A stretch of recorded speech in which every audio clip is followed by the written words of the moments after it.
On a toujours tout axé sur le fait qu'il était impassible, ce qui est faux. Il avait une gamme d'expressions inimaginable et il n'a jamais été impassible. On l'a appelé Frigo, Malek, enfin, etc.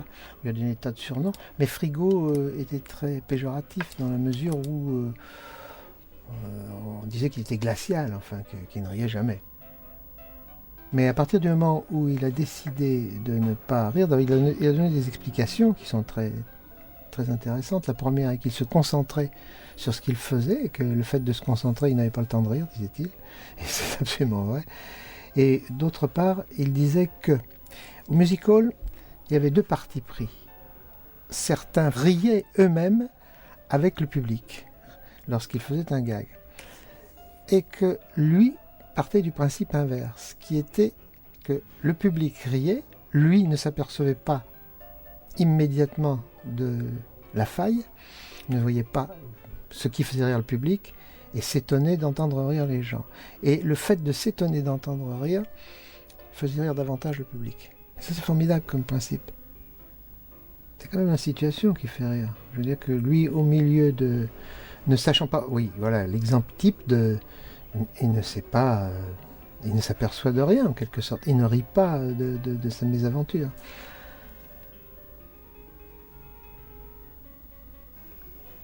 Le voilà pris au milieu d'un défilé de policemen et à aucun moment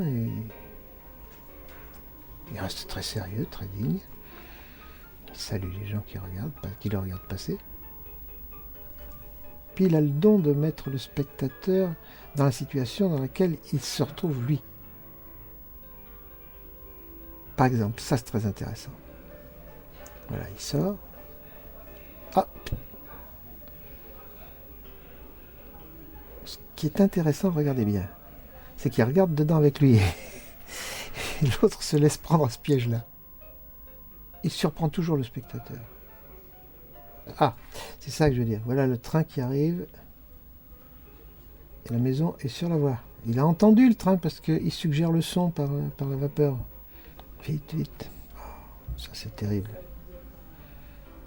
On ferme les yeux. Et voilà, passe derrière. Alors me représenter ce que veut le public, c'est ça. Et alors faire tout autrement, vous allez voir. C'est maintenant. Le train qui arrive en sens inverse. Ça, c'était la seule chose que le spectateur ne pouvait pas prévoir. C'est-à-dire, c'est très très proche des principes fondamentaux que Hitchcock utilisait. Il le disait un jour, même Hitchcock, il disait je préfère faire voir quelqu'un qui place une bombe sous la table, voir entrer des gens qui s'installent autour de la table et attendre le moment qu'est-ce qui va se passer. Il dit maintenant on procède différemment. On fait entrer des gens dans une salle et boum, d'un seul coup il y a une explosion. Et il est vrai que dans le comique les choses sont devenues aussi lourdes par la suite, très lourdes. Chez Keaton il y a toujours eu ce raffinement qui est un immense respect pour le public parce que c'est lui ménager les effets, c'est comme un magicien qui progressivement montre un escamotage et puis un autre, etc. Il y a la surprise que personne n'attendait à la fin.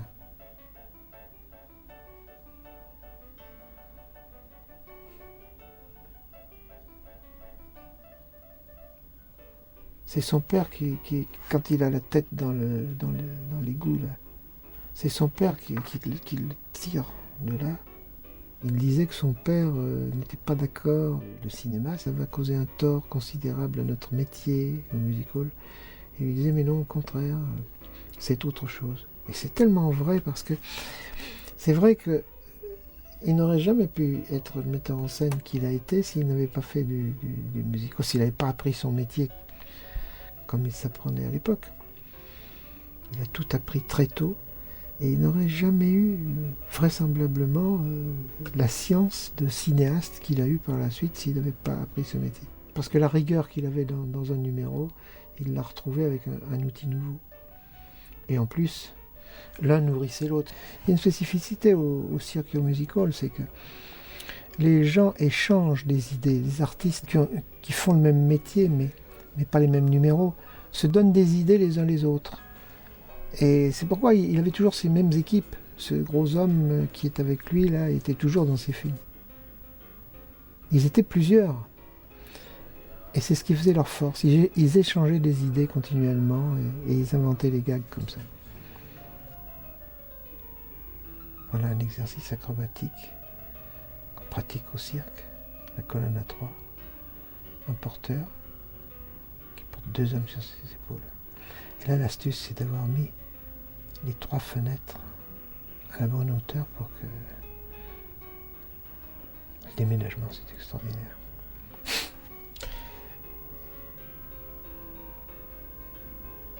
Ça, c'est formidable.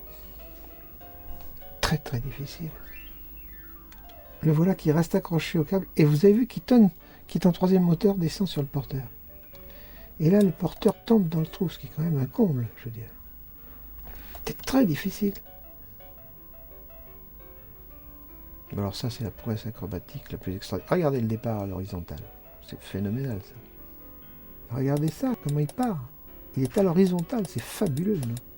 En plus, quand on sait que il ne se faisait jamais doubler, il n'utilisait pas de trucage comme on peut le faire aujourd'hui. On peut tout faire aujourd'hui. Ça aussi, ça n'a l'air de rien.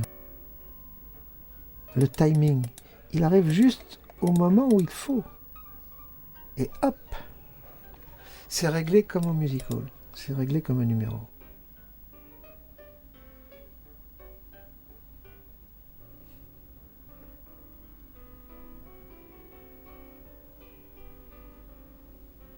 Ça fonctionne parce que l'image est géométriquement composée, quoi. Il savait toujours où il fallait mettre la caméra. Ce qui prouve qu'il se faisait une idée préalablement de ce qu'allait donner le film.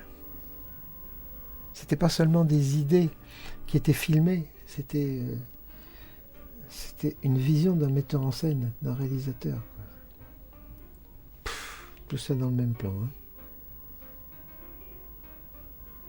Sur ce plan, par exemple, comment il est composé l'image pour que l'effet soit intéressant. C'est d'une grande rigueur, il est au centre de l'image, ils arrivent de part et d'autre, ils se dispersent, et lui repart dans l'autre sens. C'est merveilleusement fait. Il avait dit un jour, sitôt qu'on a une idée, il faut faire construire le décor. Et dès que le décor est construit, on trouve des trucs, disait-il, entre guillemets, des trucs. Des trucs, c'est-à-dire des gags, quoi.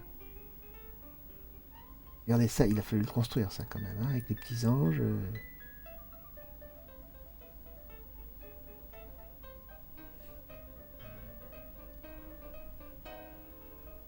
Ce qu'ils disaient la plupart du temps, c'est qu'ils inventaient, ils avaient le début et la fin, et qu'ils inventaient tout au long du tournage. C'est certain. Mais moi, je reste persuadé qu'il n'y a pas un plan que Keaton n'ait pas décidé de A à Z avec une grande rigueur. C'est pas possible. Keaton disait à son cadreur, fais-moi un beau cadre.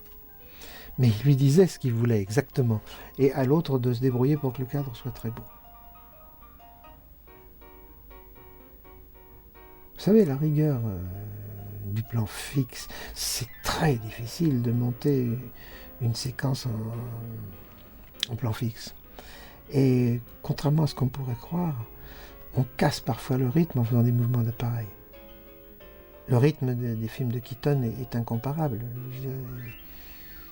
La succession des plans fait que on voit ce qu'on doit voir, la durée du plan est bonne. Ah, voilà une chose qui est proprement cinématographique. L'ombre. Il se sert de tout ce qu'il a appris au musical, mais quand il fait du cinéma, il fait vraiment des choses qu'il n'a jamais pu faire au musical. C'est le contraire de Chaplin, dans la mesure où Chaplin, lorsqu'il fait un numéro dans un film, il pouvait le faire au musical. Je trouve ça un peu injuste qu'on n'ait pas accordé autant d'importance à Keaton qu'on en a accordé à Chaplin. Ces courts-métrages-là, sont arrivés après ceux de Chaplin. Mais si on regarde de près les premiers courts-métrages de Chaplin, ils sont moins intéressants dans la trouvaille, dans la rigueur et dans l'invention que ceux de Keaton. Ils étaient faits les uns et les autres pour faire rire, essentiellement.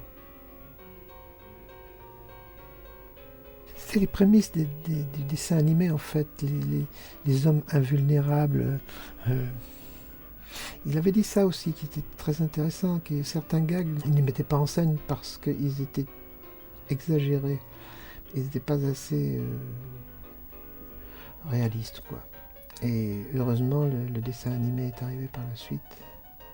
Et les équipes de Gagman, justement, qu'il avait, et qu'avaient Chaplin et Mack Sennett et les autres, se sont reconvertis dans le dessin animé.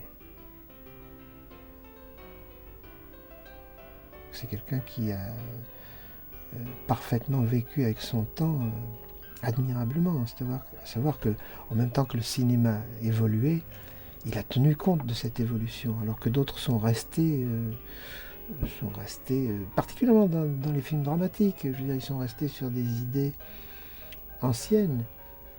Lui, il a évolué très très vite. D'abord, le fait d'avoir franchi le pas, d'avoir quitté le music-hall pour faire du cinéma, c'est tout de même très important. Et d'avoir compris tout de suite tout ce que recelait le cinéma, et tout ce qu'il allait pouvoir utiliser de nouveau, et de l'avoir compris avec cette intelligence. C'est certainement le plus inventif des cinéastes comiques.